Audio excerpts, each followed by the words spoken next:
Hey guys, welcome to lecture 20. So what we're going to learn about here is data alignment.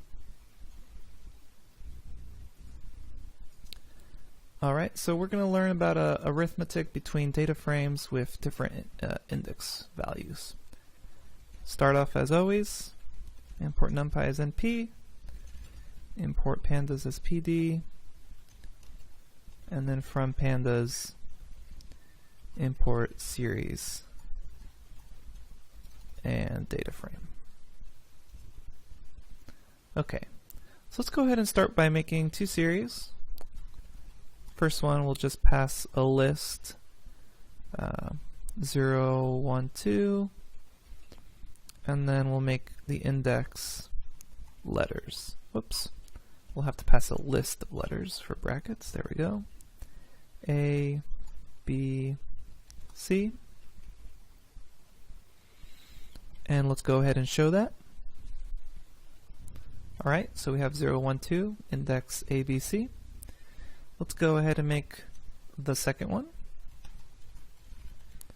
We'll call series, and we'll call 3, 4, 5, 6. So it's going to be one longer than the first series we made.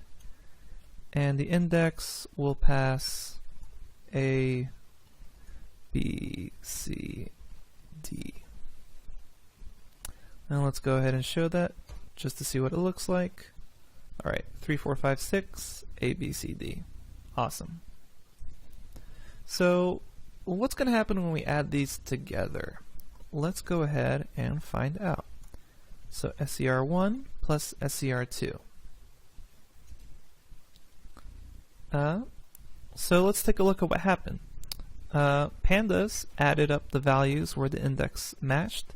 So A in the first series was 0, A in the second series is 3, so 0 plus 3 is 3. What it wasn't able to do is add where series 1 didn't have an index value matching. So series 2 had a value of 6 at D, but since series 1 didn't have a D index, it's going to replace it with a null. So the null values will be added automatically if you don't have a matching index in both series. So let's see what's going to happen with data frames if we try something similar. So I'll make D frame 1 my first data frame.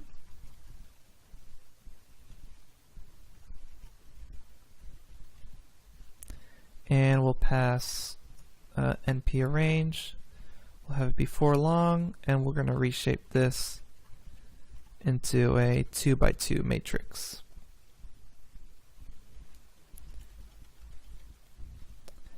We'll make columns. An interesting way to do this is we can call list, which is a Python function, and we can put in A, B as a string, and what list is going to do is it's going to make a list out of A and B. So the columns are just going to be A and B. This is just a little trick we can use in the future to save some time. And then index, well, I'll just use cities again. Oops, LA. Alright, and then let's go ahead and take a look at what that data frame looks like. Whoops. So I accidentally forgot a non-keyword argument after a keyword, and that is the equal sign here. So we forgot to say index equals. Now let's see if it works, and it does. Awesome. So I have my data frame 0, 1, 2, 3. It's got reshaped to a 2 by 2 matrix, and the cities are the index and the letters are the column values. Let's make a second data frame in a similar fashion. In this case, I'm going to make a 9 point array and reshape this into, you probably guessed it already, a 3 by 3. We'll have the columns. We'll use our little list function trick again. And in this case, we're going to need 2. So I'm going to say ADC. I'm skipping B on purpose so we can see its effects later. And then index will equal NYC SF and LA, since that was in the last one. And notice something I was accidentally doing here. I accidentally dragged this parentheses, and you can see that IPython will highlight which one it's matched up to. So I'm going to delete it here and bring it back down to reshape. Awesome. And then let's go ahead and see what that looks like. Cool. So now we have our 3x3 ADC column data frame. So what happens when you add dframe 1 to dframe 2? Take a moment, pause the video, see if you can guess at what's going to happen. Look back and see what happened to the series, and try to think of what's going to happen when we add these two data frames together. Alright, let's take a look. So the only two that it was able to successfully add was the A column for the values LA and NYC. That's because those were the only two where the row index and the column matched up. The rest of them had null values. So what if we wanted to replace the null values? What could we do? Well, we can call our dframe 1, take a quick gander at what it looks like, and then say dframe 1, we can use add. So this is a, we can call add to it instead of adding it directly with that plus sign. So we'll say add. First thing we're going to do is, what are we going to add to this dframe? Dframe 1. Well, we can add dframe 2 to it, and then another argument we can pass are the fill values. So I'll put fill underscore value, we've seen this before in the past, as 0. So what's going to happen now is something a little different. You can see we only have one null value now, and that was the B for SF. So if we look at dframe 2, I'll just type it out again.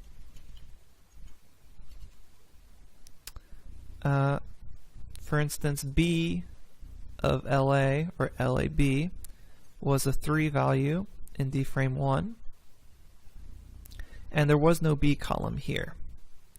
So previously that would have resulted in a null, but since we had our fill value be 0, it filled in zeros for the data frame, the second data frame's value. So then it kept the original dframe 1 value. So BLA was 3, and now BLA is 3 in this added data frame.